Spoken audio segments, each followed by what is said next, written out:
Ministro Obra Pública Samuel Marçal hamutu com a equipa a observação da progresso e reabilitação na estrada direção no urbana e posto administrativo Maleana Vila para hirato bahalo inauguração da eletricidade e suco opa posto administrativo Lolotoe município Bobonaru. Ministro Dehan cari condição preparado ona se nahe ulu calcatrão da hulu continua a quedas valeta no halo 3 hora atu foi espaço ba ema hodi lawa em bamai no se curamos aiwan ruma. Estrada e a Maleana Niane ao espera katagia todo dezembro sira bere concluiona hoje no Nurania mais foi a Maleana a vida Niane. Então drainagem gostaria de a uso para ver depois de dezembro ver concluir mas para Alcatrão né e dar o que se está o também está por aí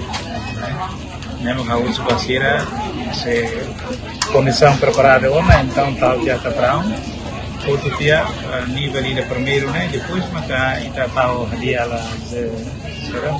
valeta será né havíamos você fatinha espaço para emalorenal é uma deficiente zira é uma sira na vela e a careta lá e a motor de lá é para sira na vela famoso da sira de lá depois cuidamos vai uma ruma mas ainda né depois de dezembro uma guitarra mas né tamanho de contrato para a companhia espera que até ia pulang juli tinha noin ia nunura to ia Maleana Vila. Projeto ne faz pacote rua e a pacote reabilitação na estrada direção implementa a companhia PT Hutama caria orçamento milhão ronudo resinida enquanto pacote para reabilitação urbana responsabiliza a companhia PT Bina Mitra no total orçamento milhão sanudo resin rua.